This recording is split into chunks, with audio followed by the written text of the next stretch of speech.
Welcome to Blue Jays Republic TV. I'm Dale Manuktuk with Cameron Durrett and Dalton Finkbeiner. We're here at Round the Horn in Roncesvalles, the best goddamn sports bar, West End, Toronto. If you're not watching the game at Round the Horn, it's time to start reevaluating your life. Oh yeah. Let's start doing some evaluation of our own. The Jays come back from a West Coast swing, 3-3, 500. They got a ton of support there on the road from the fans. Yeah, it was crazy to see the support in Seattle. Always a lot of fans from Vancouver come down, but it's always crazy to see that the whole lower bowl on the road is Jays fans. 41,000 fans, the most fans Seattle's had all season long, and it's because they all drive down to come watch the guys play. So I'm not sure how I feel about the Canadian one team, one country. One team, one country. I mean, well, people were talking about. They have the Seattle Sounders, don't they? Like that's all you need, right? Like. Well, no, it's nice to see. It was awesome. People are talking about maybe an MLB team being in Vancouver because they're showing so much support for and the Jays. They have the Vancouver Canadians already there, which do well. So it was awesome to see, and definitely gave the Jays a boost. Mm-hmm. Yeah. Well, let's talk about what happened on the field. So they did go 3-3. They got some great pitching. Yeah. Marcus Stroman won his 6th game in a row. J.A. Happ went 6 strong, 8 Ks. First win of the year. Yeah. Yeah, I think the thing with Happ was the biggest kind of plus from this road trip. You know, his last couple starts have been really, really rough. It was nice to see him get back to form, and even Joe Biagini chipping with a great start as well. I think the Jays are, their starting rotation was so strong, and coming into the season, a lot of people were talking about it maybe being one of the best in baseball. Getting back to that level is going to be key for them if they want to make a push for the playoffs. Yeah, especially with blisters and injuries and setbacks. It's been brutal, but Happ basically said, look, the rotation needs my arm. Don't waste time sending me to the minors. I'll figure it out in the majors, and yeah, it's been a bumpy ride, but he's also given them enough chances to win, and then he picked up his first win in Seattle in front of all the fans, so it was awesome. Well, Dalton, you mentioned Joe Biagini. So he's pitching well. Yeah. And if you're John Gibbons, what do you think the move is going forward? I think it might be to put someone else back in the bullpen and keep him as a starter.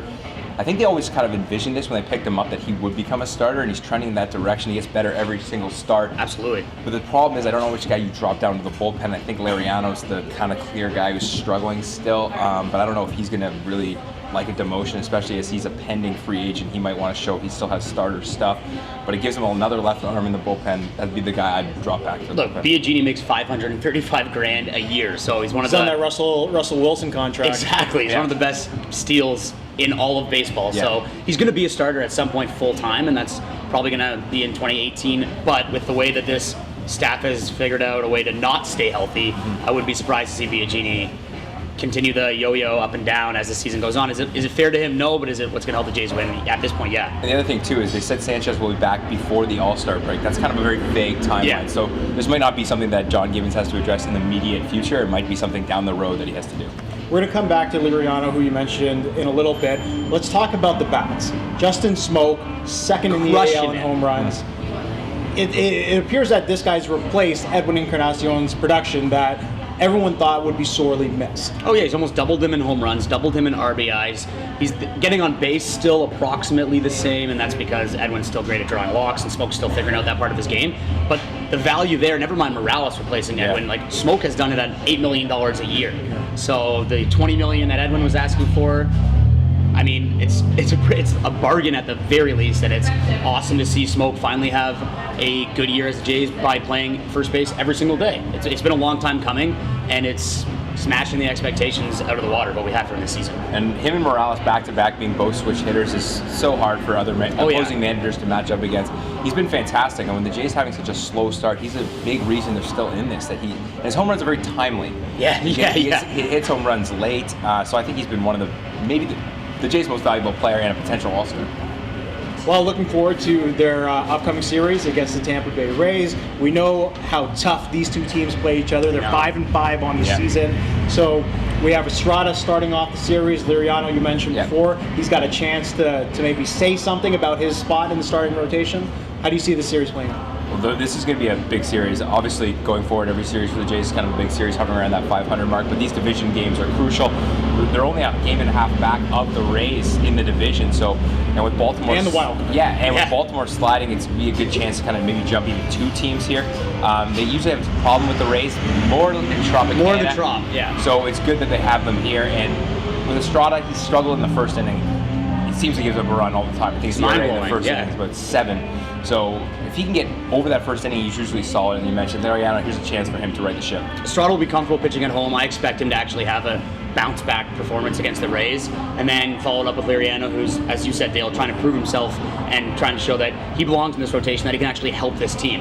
Him and Martin have that chemistry that we've talked about. They'll be back there together, and it's an opportunity for the Jays to take what you said is a very important series, even if it is just a mini series. Those 2 games, every game is mattering already. We're seeing in the AL East so much at it's the toughest division in 63 baseball. games into the season, right? Toughest division in baseball, and these division games are so crucial. And the thing you mentioned about Martin as well, Liriano pitches so much better when Martin's behind the plate, so that's going to be a big key for him going forward. Well, you mentioned it's the toughest division in baseball, right? And the player at the top of the top team is Aaron Judge. Yeah. The guy's got 21 ding-dongs, he's got 47 ribbies, and he's hitting 344. The guy has the AL Triple Crown at the moment. Yeah, and I think one of the cool things about him is he's got these old statistics that, MVP voters who kind of look at the old style of baseball value, and then he also has the statistic WAR that the new guys kind of like. So he's covered both bases. The guy is hitting the ball harder than any of us. He just hit the hardest home run in the StatCast era. Well, Mike mentioned it a couple of weeks ago that he thinks that Aaron Judge could win Rookie of the Year and MVP in the same calendar year. At the rate he's going right now, there's no reason why he wouldn't. The first guy since Ichiro to do it. Ichiro's even then was, he's 28 years old, I think, when he did it. So that's kind of what Judge is doing is much more impressive. But then you consider that Judge is the same age as Mike Trout, and it puts what Trout has done into consideration. Okay, so I want to talk about that a little bit more. Bigger picture. Yes. With what Aaron Judge is doing, how does that affect the league in terms of Mike Trout being out? How does it affect the Yankees in terms of trying to go after Bryce Harper in the future? I think it definitely helps him going after Bryce Harper because he's got another bat in the lineup that can kind of protect him, the old school way of thinking, protect him in the lineup. And I think for the game of baseball, it's always great, kind of like the Leafs in hockey. When they're good, when the Yankees are good, the league just does better. When they have a star like this, it's great. I think with Trout, it's sad that he's injured because it would have been a crazy AL MVP race with the two of them at the top. Yeah. I think he would have actually got more publicity. Being out in California doesn't always get it that much, but I think with Judge, he would have got it. Yeah, and the best thing about Judge, I think, is the spectacle. Yeah, he hits home runs, but his size alone. Like, this is a guy who is J.J. Watt's size playing baseball, and it's just something you don't see every day, let alone someone who's also that incredible at doing it. Something else you don't see every day is 17 runs, which is what the Yankees put on the Orioles a couple of days ago. The Orioles, like you said, Dalton, they seem to be trending downwards. Do you think that this is going to be something that we see for the rest of the season, that maybe they'll flip places with the Jays, end up in the bottom of the AL East? Yeah, they're kind of built like the Jays. They don't hit home runs. They don't typically win. Third worst run differential in the AL. Not great signs, and can't mention their pitching just gets hammered, so I think they're going to be trending down. Yeah, last year they got by winning 7,000 one-run games, and that's not happening this year. They're either blowing teams out, and Chris Davis leads the league in strikeouts. That's all you need to know about this Orioles team. The ball either leaves the park or they leave with a loss. Okay, lastly, the Chicago Cubs, the reigning World Series champs, sitting at 500, right there in the middle. Right there with the Jays. They're playing they play in a terrible division. Do you think that the Cubs are going to make it to the postseason and try and repeat?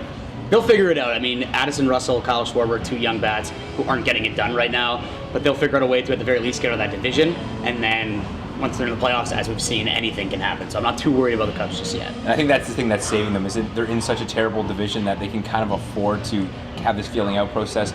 Bit of a World Series hangover, but once those bats get going, they'll be fine. If you want something affordable, come to Round the Horn in Roncesvalles. $4 hot dogs, $6 pints. Best bar in the West End. For Dalton Finkbinder, Cam Durrett, I'm Dale Minuktuk. Blue Jays Republic TV, check it out on the internet. If you want full coverage of the Toronto Blue Jays, BlueJaysRepublic.com.